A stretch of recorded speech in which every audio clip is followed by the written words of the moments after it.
Selamat malam, Dok. Selamat malam Ibu, silahkan duduk.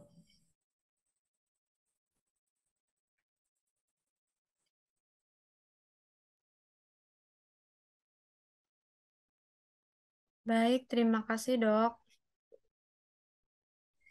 Ada apa Ibu? Ada yang bisa saya bantu? Jadi gini, Dok. Selama beberapa hari kebelakang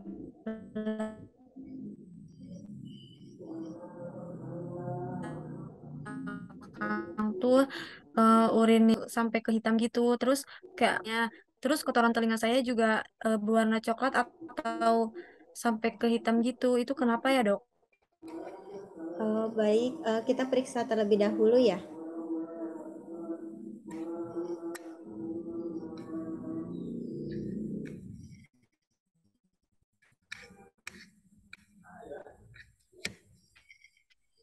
Menurut hasil pemeriksaan, Ibu mengidap penyakit alkaptonuria. Alkaptonuria ini sebenarnya salah satu penyakit yang langka yang terjadi akibat adanya mutasi genetik hormogenisat atau 1,2 dioksigenase. Nah, mutasi gen tersebut terjadi menyebabkan enzim homogentisat oksidase yang diperlukan untuk memecah asam amino tidak dapat bekerja dengan baik. Hal tersebut membuat proses penguraian asam aminonya menjadi terganggu. Oh, seperti itu. Itu tuh gara-gara apa ya, Dok? Seperti yang dijelaskan sebelumnya, penyebabnya itu adalah perubahan gen atau mutasi gen yang menyebabkan enzim homogentisatnya tuh uh, yang diperlukan untuk pemecahan asam aminonya nggak bekerja dengan baik. Nah, akibatnya si proses penguraian asam amino tirosin dan fenilalaninnya menjadi terganggu. Hmm, eh, Kalau untuk resikonya tuh dok, seperti apa ya?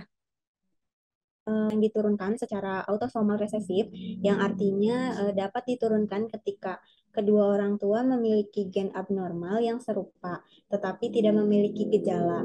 Namun, jika salah satu orang tua normal, sedangkan yang lainnya mengidap alkaptonuria ini, anak akan beresiko mengalami alkaptonuria tetapi tanpa gejala. Hmm, Kalau untuk ada nggak dok pengobatannya atau pencegahannya kayak gimana? Eh, Untuk pengobatannya saat ini sebenarnya belum ada, tetapi saya akan memberikan penanganan untuk mengendalikan gejala agar kualitas hidup ibu tetap baik. Yang pertama, nitisinon. Nitisinon ini merupakan obat potensial pertama karena nitisinon dapat mengurangi kadar homogentisik asidnya. Yang kedua, olahraga. Olahraga secara perlahan-lahan tetapi rutin dapat membantu menguatkan persendian, membentuk otot, meredakan stres, dan memperbaiki postur tubuh. Untuk diet ini saya tidak dapat menjelaskan lebih rinci, tetapi Ibu bisa mendatangi atau menemui ahli gizi untuk menanyakan mengenai diet dan konsumsi apa yang dianjurkan. Seperti itu, Ibu. Hmm, Baik, terima kasih dok. Sama-sama, Ibu. Cepat sembuh, Ibu.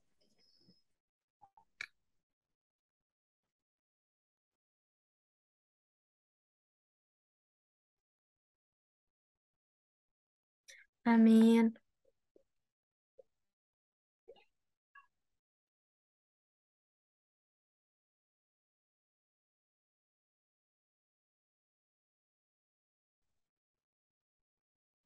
Selamat malam Pak.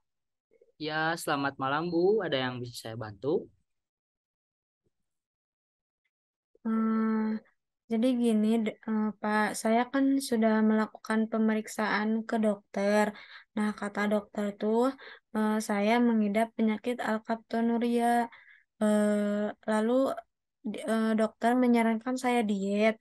Terus kata dokternya saya harus mendatangi ahli gizi terkait diet. Nah, terkait diet itu seperti apa ya?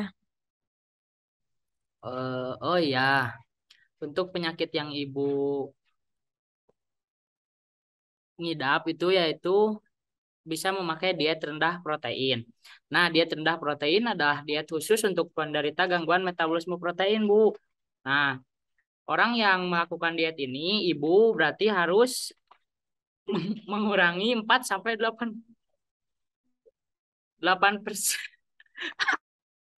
Bentar, bentar. Bentar, anjing ulang garang gula. Anjing yuk kiripik deh. Oh iya anjing.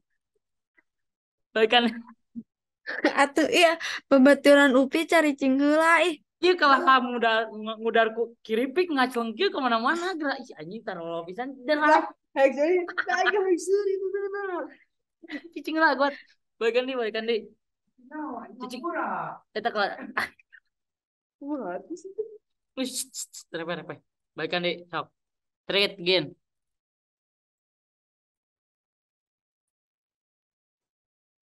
Selamat malam, Pak. Ya, selamat malam Bu. Ada yang bisa saya bantu?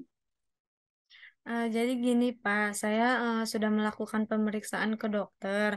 Lalu kata dokter tuh saya mengidap penyakit alkaptonuria. Dokter menyarankan pencegahannya tuh melalui diet. Nah, kata dokter harus berkonsultasi ke ahli gizi. Nah, diet yang dimaksud dokter tadi yang saya melakukan pemeriksaan tuh diet seperti apa? Oh, seperti itu ya Bu. Eh, Ibu yang mengidap penyakit alkaptonuria bisa pakai diet rendah protein, Bu. Nah, diet rendah protein ini khusus untuk penderita metabolisme protein. Biasanya dalam diet rendah ini mengurangi 4 sampai 8% protein dari total kalori harian. Untuk jumlah perharinya 20 sampai 50 gram protein per hari. Nah, untuk menyesuaikan berapa banyak kalori yang dikonsumsi ibu, diet ini tidak bisa dilakukan secara sembarangan, Bu, untuk mengurangi masalah kesehatan yang berlanjut. Untuk makanan yang bisa dikonsumsi oleh ibu, yaitu bisa mengonsumsi nasi, daging, atau penggantinya bisa boleh pakai daging ayam atau daging ikan, tetapi dalam ukuran 150 gram. Juga nasinya pun dalam ukuran 150 gram. Jadi tidak melebihi kalori 1.700 per harinya, Bu. Juga Ibu bisa memakan telur 1 butir, tempe 2 potong, atau tahu 2 potong buat penggantinya. Juga sayuran, bisa sayuran apa aja ya, Bu. Bisa itu kol, bayam, dan lain-lainnya. Tapi dalam ukuran 400 gram. Juga buah-buahan seperti apel, pisang, melon, semangka, dan lain-lainnya itu sama Bu dalam ukuran 400 gram. Dalam proses pemasakannya, Ibu bisa menghindari minyak, juga bisa memakai minyak, cuman memakai minyak itu jangan lebih dari 1,5 sendok makan Bu. Mungkin 1 sendok makan seperti apa namanya teh, kayak yang disangrai gitu nih Bu. Untuk Oh gulanya iya juga iya. sama 1,5 sendok makan. Nah, cara cara cara diet rendah protein ini, Bu, satu itu menghindari makanan dengan baik sehingga menimbulkan selera makan Ibu. Bisa bisa dari selera makan yang disangrai ataupun direbus. Dua yaitu porsi kecil. Tiga, memilih makanan yang mengandung protein. Empat, yaitu bisa dari minuman Bu seperti jus atau dari cairan seperti sayur sop. 5, untuk mengurangi asupan sebaiknya hindari makanan yang tidak berkuah, Bu. 6, jika mengurangi garam, maka eh, bumbu-bumbu dapurnya bisa ditambahkan seperti gula.